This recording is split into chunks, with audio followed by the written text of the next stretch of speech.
ದೇವರು ಪ್ರೀತಿಸುವ ಪ್ರೀತಿಯ ಬಿಗ್ ಜೆ ಟಿ ವಿ ಪ್ರಿಯ ವೀಕ್ಷಕರಿಗೆ ನಮ್ಮ ಕರ್ತನಾದ ಯೇಸು ಕ್ರಿಸ್ತನ ಹೆಸರಿನಲ್ಲಿ ನಿಮ್ಮನ್ನು ವಂದಿಸಿ ಸ್ವಾಗತ ಬಯಸ್ತಿದ್ದೇವೆ. ಬನ್ನಿರಿ, ದೇವರ ವಾಕ್ಯವನ್ನು ಇಂದು ನಾವು ಅಧ್ಯಯನ ಮಾಡಿಕೊಳ್ಳೋಣ. ಇಂದಿನ ನಮ್ಮ ಅಧ್ಯಯನ ನಾವು ದಾನಿಯೇಲ್ ಗ್ರಂಥದಿಂದ the book of Daniel chapter 8ನೇ ಅಧ್ಯಾಯದಿಂದ ಅಧ್ಯಯನ ಮಾಡಿಕೊಳ್ಳಲಿಕ್ಕಿದ್ದೇವೆ. ದಾನಿಯೇಲ್ 8ನೇ ಅಧ್ಯಾಯದಲ್ಲಿ 3 ಅರಸುತನ ಅಥವಾ ಸಾಮ್ರಾಜ್ಯವನ್ನು ನಾವು ನೋಡಲಿಕ್ಕಿದ್ದೇವೆ. ಮೊದಲನೇದು ಪಾರ್ಸಿ ಸಾಮ್ರಾಜ್ಯ, ಅದನ್ನು ಠಗರು ಅಂತ ಕರೆಯಲಾಗಿದೆ. ಅದಾದ ನಂತರ ಗ್ರೀಕ್ ಸಾಮ್ರಾಜ್ಯ, ಅದನ್ನು ಹೋತ ಎಂಬುದಾಗಿ ಕರೆಯಲಾಗಿದೆ. ಅದಾದ ನಂತರ ಗ್ರೀಕರಿಂದ ಇನ್ನೊಬ್ಬ ಅರಸನ ಆಳ್ವಿಕೆಯ ಕುರಿತಾಗಿ ಇಲ್ಲಿ ಕೇಂದ್ರಿಸಲಾಗಿದೆ. ಈ ಮೂರನ್ನು ನಾವು ನೋಡಿಕೊಳ್ಳೋಣ. ಆದರೆ ಈ 3 ಸಾಮ್ರಾಜ್ಯದಲ್ಲಿ ವೈಶಿಷ್ಟ್ಯತೆ ಅಥವಾ ಹೋಲಿಕೆ ಏನಂತ ಹೇಳಿದರೆ, ಈ 3 ಸಾಮ್ರಾಜ್ಯಗಳು ಒಂದಿಲ್ಲದೆ ಇನ್ನೊಂದು ರೀತಿಯಲ್ಲಿ ಯಹೂದ್ಯರಿಗೆ, ದೇವಜನರಿಗೆ ಹಿಂಸೆಯನ್ನು, ಕಷ್ಟವನ್ನು ಕೊಡುವಂಥ ಒಂದು ಸಂಗತಿ. ಅದನ್ನೇ ದಾನಿಯೇಲನು ಮುಂದಾಗಿ ಬರೆಯುವಾಗ ಏನಾಗ್ತದೆ, ಯಹೂದ್ಯರು ತಮ್ಮನ್ನು ಸಿದ್ಧ ಮಾಡಿಕೊಳ್ಬೇಕು ಅಂತ ಹೇಳ್ಬಿಟ್ಟು ಸುಮಾರು 300 ವರ್ಷಗಳ ಮುಂಚೆನೇ ದಾನಿಯೇಲನು ಎಚ್ಚರಿಕೆಯನ್ನು ನೀಡಿರುವಾಗ, ದಾನಿಯೇಲನ ಕಾಲದಿಂದ 300 ವರ್ಷಗಳ ತನಕ ಯಹೂದ್ಯರ ಒಂದು ಮನಸ್ಸು ಅದನ್ನು ಓದುವಾಗ ಇದನ್ನು ಅರ್ಥ ಮಾಡ್ಕೋಬೇಕು, ಇದನ್ನು ಓದುವಾಗ ಇದನ್ನು ಅರ್ಥ ಮಾಡ್ಕೋಬೇಕು, ಇದನ್ನು ಓದುವಾಗ ಯಾವ ರೀತಿಯಾಗಿ ನಮ್ಮ ಕರ್ತನಾದ ಯೇಸು ಕ್ರಿಸ್ತನು ಕೂಡ ಮತ್ತಾಯ 24ರಲ್ಲಿ 2000 ವರ್ಷಗಳ ಹಿಂದೆಯೇ ಇದನ್ನು ಓದುವವರು ಅರ್ಥ ಮಾಡಿಕೊಳ್ಳ್ರಿ ಅಂತ ಹೇಳಿದ ಹಾಗೆ, ದಾನಿಯೇಲ್ ಗ್ರಂಥವನ್ನು ಓದಿಕೊಳ್ಳುವಾಗ ಯಹೂದ್ಯರು ಅಥವಾ ದೇವಜನರು ಅರ್ಥ ಮಾಡಿಕೊಳ್ತಿದ್ರು, ಓಹೋ ನಮಗೆ ಹಿಂಸೆ ಬರ್ತದೆ, ನಾವು ಸ್ಥಿರವಾಗಿರಬೇಕು, ನಮ್ಮ ಪ್ರವಾದಿ ದಾನಿಯೇಲ್ ಮುಖಾಂತರವಾಗಿ ದೇವರು ನಮಗೆ ಸಿದ್ಧಪಡಿಸಿದ್ದಾರೆ ಅಥವಾ ತಿಳಿಸಿದ್ದಾರೆ ಎಂಬುದಾಗಿ ಅವರು ಇದರಿಂದ ಎಚ್ಚರಿಕೆಯನ್ನು ತೆಗೆದುಕೊಳ್ಳುವಂಥ ರೀತಿಯಲ್ಲಿ ಈ ಒಂದೊಂದು ಅಧ್ಯಾಯಗಳು, 8ನೇ ಅಧ್ಯಾಯ, 9ನೇ ಅಧ್ಯಾಯ, 10ನೇ ಅಧ್ಯಾಯ, 11ನೇ ಅಧ್ಯಾಯದಲ್ಲಿ ಲೋಕಚರಿತ್ರೆ ಮತ್ತು ದೇವಜನರು, ಅಥವಾ ಈ ರೀತಿಯಾಗಿ ಹೇಳೋಣ, ದೇವರು, ತ್ರಯೇಕ ದೇವರು ಮತ್ತು ಚರಿತ್ರೆ, ದೇವಜನರು, ಅಥವಾ ದೇವರು, ಲೋಕ ಮತ್ತು ದೇವಜನರು, ದೇವರ ಸಭೆ, ಆ ರೀತಿಯಾಗಿರುವಂಥ ಒಂದು ಸಂಗತಿಗಳನ್ನು ನಾವು ಇಲ್ಲಿ ನೋಡಲಿಕ್ಕಿದ್ದೇವೆ. ಬನ್ನಿರಿ, ನಾವು 8ನೇ ಅಧ್ಯಾಯವನ್ನು ನೋಡೋಣ. ಮೊದಲನೇ ವಚನ, ಮೊದಲು ನನಗೆ ಕಾಣಿಸಿದ್ದ ಕನಸಲ್ಲದೆ, ದಾನಿಯೇಲನಿಗೆ 7ನೇ ಅಧ್ಯಾಯದಲ್ಲಿ ಒಂದು ಕನಸು ಬಂತು, ಅದನ್ನು ಆತನು ಬರೆದಿಟ್ಟಿದ್ದನು. ಅರಸನಾದ ಬೆಲ್ಶಚ್ಚರನ ಆಳ್ವಿಕೆಯ 3ನೇ ವರ್ಷದಲ್ಲಿಯೂ ಇನ್ನೊಂದು ಕನಸು ದಾನಿಯೇಲನಾದ ನನಗೆ ಕಾಣಿಸಿತು. ಈಗಾಗಲೇ ಬೆಲ್ಶಚ್ಚರನ ಕುರಿತಾಗಿ ನಾವು ಓದುವಾಗ ದಾನಿಯೇಲ್ ಗ್ರಂಥದಲ್ಲಿ ಹೌದು, ಭಾಳ ಸ್ಪಷ್ಟವಾಗಿ ಪ್ರವಾದನೆ ಅವನಿಗೆ ವಿರುದ್ಧವಾಗಿ ಬಂದಿತ್ತು. ಪ್ರವಾದನೆ ಪ್ರಕಾರವಾಗಿ ಏನಾಯಿತು, ಮೆನೆ ತೆಕೆಲ್ ಉಫರ್ಸಿನ್ ಅಂತ ಹೇಳ್ಬಿಟ್ಟು 5ನೇ ಅಧ್ಯಾಯದಲ್ಲಿ ಬೆಲ್ಶಚ್ಚರನು ಅದೇ ಅಧ್ಯಾಯದಲ್ಲಿ, ಅಂದರೆ ಆ 5ನೇ ಅಧ್ಯಾಯದಲ್ಲಿ ಅದೇ ರಾತ್ರಿಯಲ್ಲಿ ಕಸ್ದಿಯ ರಾಜನಾದ ಬೆಲ್ಶಚ್ಚರನು ಕೊಲ್ಲಲ್ಪಟ್ಟದ್ದು ಕುರಿತಾಗಿ ನೋಡ್ತೇವೆ. ಆದರೆ 7ನೇ ಮತ್ತು 8ನೇ ಅಧ್ಯಾಯದಲ್ಲಿ ನೋಡುವಾಗ ಆ ಕೊಲ್ಲಲ್ಪಡುವುದಕ್ಕೆ ಮುಂಚಿತವಾಗಿ ಆ ಬೆಲ್ಶಚ್ಚರನ ಕಾಲದಲ್ಲಿ ಆಳ್ವಿಕೆಯಲ್ಲಿ ದಾನಿಯೇಲನಿಗೆ ಬಂದ ಕನಸನ್ನು 7ನೇ 8ನೇ ಇತ್ಯಾದಿ ಅಧ್ಯಾಯಗಳಲ್ಲಿ ಬರೀತಾ ಇದ್ದಾನೆ. ಆದ ಕಾರಣ ಅರಸನಾದ ಬೆಲ್ಶಚ್ಚರನ ಆಳ್ವಿಕೆ ಅಂತ ಹೇಳಿದಾಗ ಆತನು ಇನ್ನೂ ಇದ್ದಾನಂತಲ್ಲ, ಈಗಾಗಲೇ ಕೊಲ್ಲಲ್ಪಟ್ಟಿದ್ದಾನೆ. ಆದರೆ ಒಂದು ಹಿಂದೆ ನಡೆದಂಥ ಒಂದು ಕನಸನ್ನು ಮುಂದೆ ಬರೆಯುವಂಥದ್ದು, ಒಂದು ಫ್ಲ್ಯಾಶ್ ಬ್ಯಾಕ್, ಹಿಂದೆ ನಡೆದಂಥ ಒಂದು ಸುಳಿವನ್ನು ಈಗ ದಾನಿಯೇಲ್ ಬರೀತಿದ್ದಾನೆ. ನಾನು ಕಂಡ ಕನಸಿನಲ್ಲಿ ಎಲಾಮ್, ಅಂದರೆ ಇದು ಯೆಶಾಯನ ಗ್ರಂಥದಲ್ಲಿ ಕೂಡ ಹೇಳಲಾಗಿದೆ, ಸಂಸ್ಥಾನದ ಶೂಷನ್ ಅಂತ ಹೇಳಿಬಿಟ್ಟು ನೋಡುವಾಗ ಇದೇ ಟೈಮ್ನಲ್ಲಿನೇ ನೆಹಮ್ಯನು ಇದ್ದದ್ದು, ಶೂಷನ್ ಕೋಟೆಯಲ್ಲಿದ್ದ. ಈಗ ಕನಸಿನಲ್ಲಿ ದಾನಿಯೇಲನು ಶೂಷನ್ ಕೋಟೆಗೆ ಹೋಗಿದ್ದಾನೆ. ಯಾವ ರೀತಿಯಾಗಿ ಯೆಹೆಜ್ಕೇಲನು ಬಾಬೆಲ್ನಲ್ಲಿದ್ದಾಗ್ಯೂ ತನ್ನ ದರ್ಶನದಲ್ಲಿ ಯೆರೂಸಲೇಮಿಗೆ ಹೋಗಿದ್ದ ಹಾಗೆ ದಾನಿಯೇಲನು ಕೂಡ ಯೆಹೆಜ್ಕೇಲನ ಹಾಗೆ ಬಾಬೆಲ್ನಲ್ಲಿದ್ದಾನೆ. ಬಾಬೆಲ್ನಲ್ಲಿದ್ದಾಗ್ಯೂ ಕೂಡ ಶೂಷನ್ ಕೋಟೆಯಲ್ಲಿ ಕನಸಿನಲ್ಲಿ ಹೋಗಿ ಅಲ್ಲಿ ಊಲಾ ಕಾಲುವೆಯ ದಡದ ಮೇಲೆ ನಿಂತುಕೊಂಡಿದ್ದ ಹಾಗೆ ಅವನಿಗೆ ಕನಸು ಬಂತಂತೆ. ಅಲ್ಲಿ ಒಂದು ಟಗರು, ಆ ಟಗರು ಅದರ 2 ಕೊಂಬುಗಳು, ಅಂದರೆ ಮೇದ್ಯ ಫಾರಸಿ, ಒಂದೇ ರಾಜ್ಯ ಟಗರು, ಪಾರ್ಸಿ ರಾಜ್ಯ ಅಥವಾ ಮೇದ್ಯರ ರಾಜ್ಯ, ಆದರೆ 2 ಕೊಂಬುಗಳಿದ್ವು ಅಂತ ಹೇಳ್ಬಿಟ್ಟು ನೋಡುವಾಗ ಮೀಡೋ ಪರ್ಷಿಯಾ, ಮೇದ್ಯ ಮತ್ತು ಫಾರಸಿ ಎರಡು ಕೊಂಬುಗಳಿದ್ದು ಉದ್ದವಾಗಿದ್ದರೂ ಒಂದಕ್ಕಿಂತ ಒಂದು ದೊಡ್ಡದು. ಅಂದರೆ ಮೇದ್ಯ ಅದರ ಹೊಣೆ ಹೊತ್ತ ರಾಜನು ಶಕ್ತಿಯುತನಾಗಿರ್ತಿದ್ದ, ಇಲ್ಲದಿದ್ದರೆ ಪಾರ್ಸಿ ಹೊಣೆ ಹೊತ್ತಂಥ ಪಾರ್ಸಿ ಅಧಿಕಾರಿ ಶಕ್ತಿಯುತನಾಗಿರ್ತಿದ್ದ. ಇಬ್ಬರು ಸೇರಿ, ಅಂದರೆ 2 ಸೇರಿ ಮಿಶ್ರವಾಗಿ ಯಾವ ರೀತಿಯಾಗಿ ದಾನಿಯೇಲನು ಆ ನೆಬೂಕದ್ನೆಚ್ಚರನ ಕನಸನ್ನು ಹೇಳುವಾಗ 2 ತೋಳು, ಆ ರೀತಿಯಾಗಿ 2 ಕೈ ಇದ್ದ ಹಾಗೆ, ಒಂದೇ ದೇಹ 2 ಕೈಗಳು, ಆ ರೀತಿಯಾಗಿ ಒಂದೇ ಸಾಮ್ರಾಜ್ಯ 2 ಶಾಖೆ ಇದ್ದ ಹಾಗೆ. ಯಾಕೆಂದರೆ ಸೈರಸ್ ಕುಪ್ರನು ಅವನು ಪಾರ್ಶ್ಯದ ಒಬ್ಬ ಅರಸನಾಗಿ ಅಥವಾ ಅಧಿಕಾರಿಯಾಗಿದ್ದಾಗ ಅವನು ಯಾವ ರೀತಿಯಾಗಿ ಶಕ್ತಿಯುತನಾಗಿದ್ದನು ಆ ರೀತಿಯಾಗಿ. ಸರಿ, ಮೇದ್ಯ ಪಾರ್ಸಿಯ ಬಗ್ಗೆ ಟಗರು. ಈಗ 5ನೇ ವಚನದಲ್ಲಿ ಹೋತದ ಬಗ್ಗೆ ನಾವು ನೋಡ್ತೇವೆ.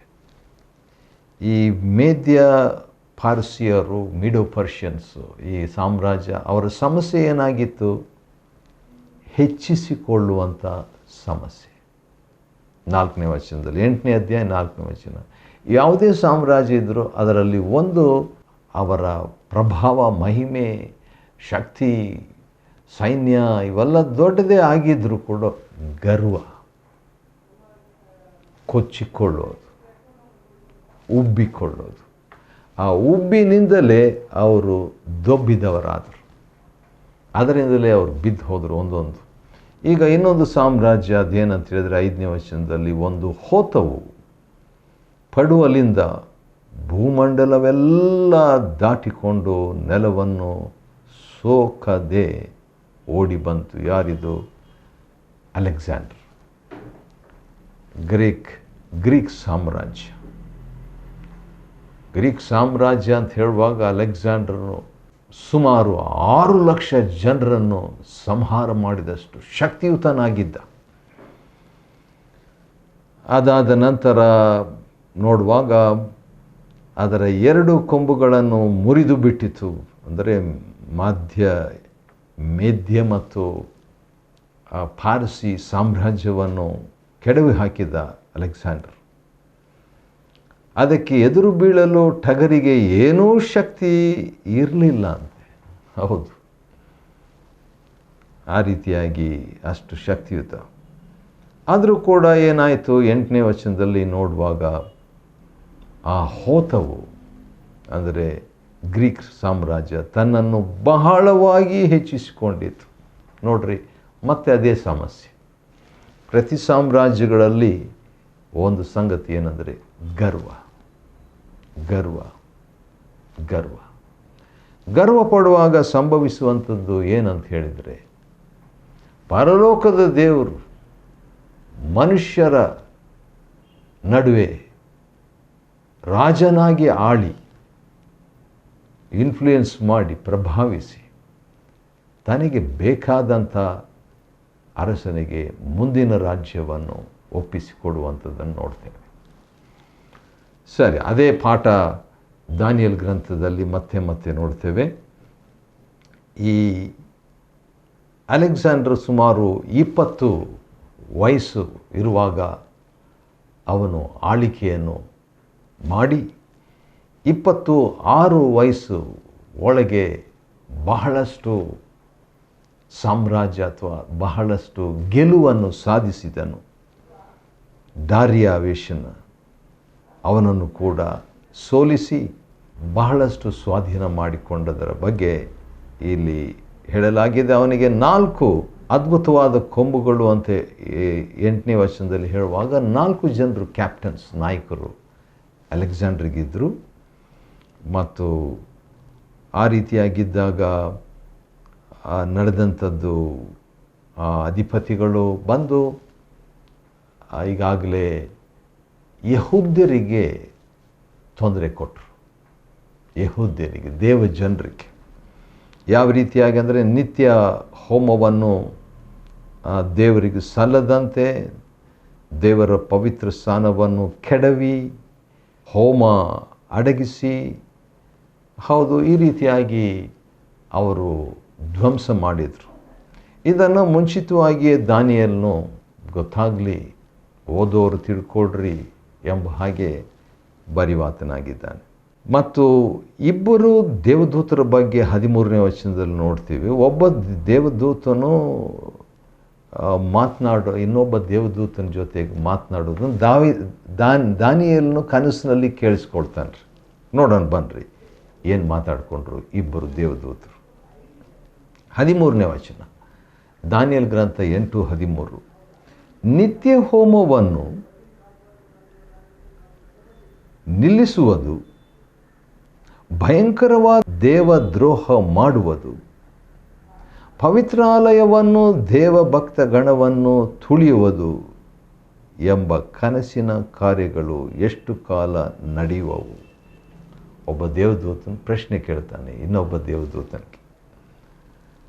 ಅದಕ್ಕೆ ಆನ್ಸರ್ ಏನು ಸಿಕ್ತಂದರೆ, ಉದಯಾಸ್ತಮಾನಗಳ 2300ರವರೆಗೆ ನಡೆಯುವವು. ಅಂದರೆ 2300 ಬೆಳಗ್ಗೆ ಸಾಯಂಕಾಲ. ಹಾಗಾದರೆ ಒಂದು ದಿನಕ್ಕೆ ಅಂತ ಹೇಳುವಾಗ 1150 ದಿನಗಳು.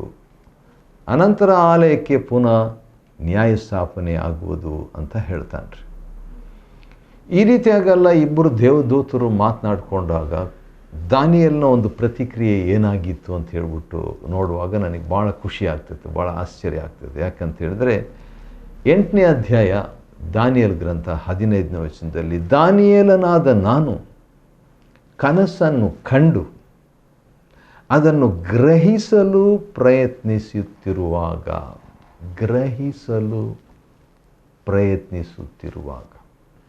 ನೋಡ್ರಿ, ಪ್ರವಾದನೆಯನ್ನು ಗ್ರಹಿಸಲು ಪ್ರಯತ್ನಿಸಬೇಕು. Must understand. ದಾನಿಯೇಲನ ವಿಷಯದಲ್ಲಿ ನೋಡುವಾಗ 2ನೇ ಅಧ್ಯಾಯ 18ನೇ ವಚನ, ದಾನಿಯೇಲ್ ಗ್ರಂಥ 7ನೇ ಅಧ್ಯಾಯ 22ನೇ ವಚನ, 8ನೇ ಅಧ್ಯಾಯ 15ನೇ ವಚನ. ಈ 3 ವಚನಗಳಲ್ಲಿ ಒಂದು ಸಂಗತಿಯನ್ನು ನೋಡ್ಬೋದು. ದಾನಿಯೇಲನಿಗೆ ದೇವರ ವಾಕ್ಯವನ್ನು ಅರ್ಥ ಮಾಡಿಕೊಳ್ಳುವಂಥ ಇಂಟ್ರೆಸ್ಟ್ ಇತ್ತು. 9ನೇ ಅಧ್ಯಾಯದಲ್ಲಿ ಕೂಡ ಅದನ್ನು ನೋಡಿ, ದೇವರ ವಾಕ್ಯವನ್ನು ತಿಳ್ಕೊಳ್ಬೇಕು, ದೇವರು ಮಾತನಾಡೋದನ್ನು ತಿಳ್ಕೊಳ್ಬೇಕು, ದೇವರ ಕನಸನ್ನು ಅರ್ಥ ಮಾಡಿಕೊಳ್ಬೇಕು ಅಂತ ಒಂದು ಮನಸ್ಸು ದಾನಿಯೇಲನಿಗಿತ್ತು. ಆದ ಕಾರಣ ನಾನು ಇದರಿಂದ ಕಲಿಯುವಂಥದ್ದು ಏನಂತ ಹೇಳಿದರೆ, ದಾನಿಯೇಲನ ಹಾಗೆ ನಾನು ಕೂಡ ದೇವರ ವಾಕ್ಯ ತಿಳ್ಕೊಳ್ಬೇಕು, ದೇವರ ವಾಕ್ಯವನ್ನು ಸ್ಟಡಿ ಮಾಡಬೇಕು, ದೇವರ ವಾಕ್ಯವನ್ನು ಅರ್ಥ ಮಾಡ್ಕೋಬೇಕು, ದೇವರ ಪ್ರವಾದನೆಯನ್ನು ಗ್ರಹಿಸಬೇಕು, ದೇವರು ತಿಳಿಸಿದ ಭವಿಷ್ಯವನ್ನು ಅದನ್ನು ಅಧ್ಯಯನ ಮಾಡಿಕೊಳ್ಬೇಕು, ನನ್ನನ್ನು ಸಿದ್ಧ ಮಾಡಿಕೊಳ್ಬೇಕು. ಅದನ್ನೇ ನಾವು ನೋಡ್ತೇವೆ ರೀ. ದಾನಿಯೇಲನಾದ ನಾನು 15ನೇ ವಚನ, ಕನಸನ್ನು ಕಂಡು ಅದನ್ನು ಗ್ರಹಿಸಲು ಪ್ರಯತ್ನಿಸುತ್ತಿರುವಾಗ ವಾವ್, ಇಗೋ ಮನುಷ್ಯ ಸದೃಶನೊಬ್ಬನು ನನ್ನೆದುರಿಗೆ ನಿಂತಿದ್ದನು. ಅಂದರೆ ದೇವ್ರ ವಾಕ್ಯವನ್ನು ಅರ್ಥ ಮಾಡಿಕೊಳ್ಳಲಿಕ್ಕೆ ದಾನಿಯೇಲನು ಮನಸ್ಸು ಮಾಡಿದಾಗ ಯೇಸು ಸ್ವಾಮಿ ತಾನೇ, ಅಂದರೆ ಹಳೆ ಒಡಂಬಡಿಕೆಯಲ್ಲಿ ಯೇಸು ಕರ್ತನು ತಾನೇ ದಾನಿಯೇಲನಿಗೆ ಮುಂದೆ ಕಾಣಿಸ್ಕೊಳ್ತಾನೆ. ಮನುಷ್ಯ ಸದೃಶನಾದ ಒಬ್ಬನು ನಿಂತಿದ್ದಾನೆ. 15ನೇ ವಚನ. ಆಗ ಆ ವ್ಯಕ್ತಿ ಹೇಳಿದಂಥ ಮಾತು 16ನೇ ವಚನದಲ್ಲಿದೆ, ಗಬ್ರಿಯೇಲನೇ, ಕನಸಿನ ಅರ್ಥವನ್ನು ಇವನಿಗೆ ತಿಳಿಯಪಡಿಸು. ವಾವ್! ದಾನಿಯೇಲ್, ಗಬ್ರಿಯೇಲ್, ಮೆಸ್ಸಿಯನು. ಈಗ ಗಬ್ರಿಯೇಲನಿಗೆ ಕಮ್ಯಾಂಡ್ ಕೊಡುವಂಥ ವ್ಯಕ್ತಿ ಏನಂತ, ಗಬ್ರಿಯೇಲ್ ಭಾಳ ಆತನು ನಾಯಕನು, ದೇವದೂತರಲ್ಲಿ ಆತನು ಹೆಡ್, ದೊಡ್ಡ ವ್ಯಕ್ತಿ, ಸಂದೇಶ ಕೊಡುವಂಥವನು. ಈಗ ಕಮ್ಯಾಂಡ್ ಯಾರು ಕೊಡ್ತಿದ್ದಾರೆ? ಯೇಸು ಸ್ವಾಮಿ ಗಬ್ರಿಯೇಲನಿಗೆ ಕಮ್ಯಾಂಡ್ ಕೊಡ್ತಿದ್ದಾರೆ. ಏನಂತ? ಗಬ್ರಿಯೇಲನೇ, ದಾನಿಯೇಲನಿಗೆ ಕನಸಿನ ಅರ್ಥ ತಿಳಿಯಪಡಿಸು. ಯಾಕಂತ ಹೇಳಿದರೆ ಅದನ್ನು ಗ್ರಹಿಸುವುದಕ್ಕೆ ಮನಸ್ಸು ಮಾಡಿಕೊಂಡಿದ್ದ ದಾನಿಯೇಲ್. ಆ ರೀತಿಯಾಗಿ ಆದಾಗ ನಾನು ಭಯಭ್ರಾಂತನಾಗಿ ಅಡ್ಡ ಬಿದ್ದೇನು ಅಂತ ಹೇಳ್ತಾನೆ ರೀ. ಸಿಂಹದ ಹತ್ರ ಇದ್ದಂಥ ದಾನಿಯೇಲನ ಅವಾಗ ಭಯಪಡಲಿಲ್ಲ, ಈಗ ಭಯಪಡ್ತಿದ್ದಾನೆ. 17ನೇ ವಚನ, ಭಯಭ್ರಾಂತನಾಗಿದ್ದಾನೆ.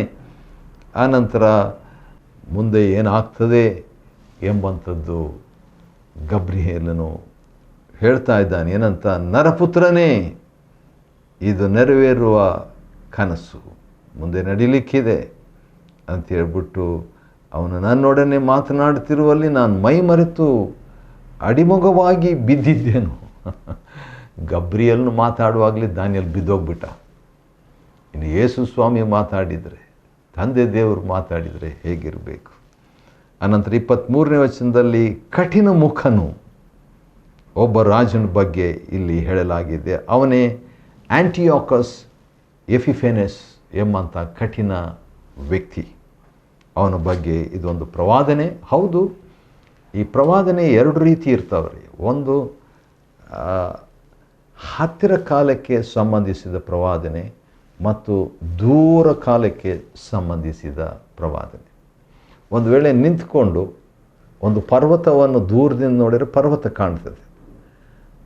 ಆ ಪರ್ವತಕ್ಕಿಂತ ಇನ್ನೂ ದೂರದಲ್ಲಿ ಎತ್ತರವಾದಂಥ ಒಂದು ಪರ್ವತ ಇದ್ದರೆ ಎರಡೂ ಕಾಣ್ತವೆ. ಆದರೆ ಹತ್ತಿರ ಇರುವ ಪರ್ವತ ಕಾಣ್ತದೆ, ದೂರ ಇರುವಂಥ ಎತ್ತರದ ಪರ್ವತ ಕಾಣ್ತದೆ. ಆ ರೀತಿಯಾಗಿ ಡ್ಯೂಯಲ್ ಪ್ರಾಫೆಸಿ.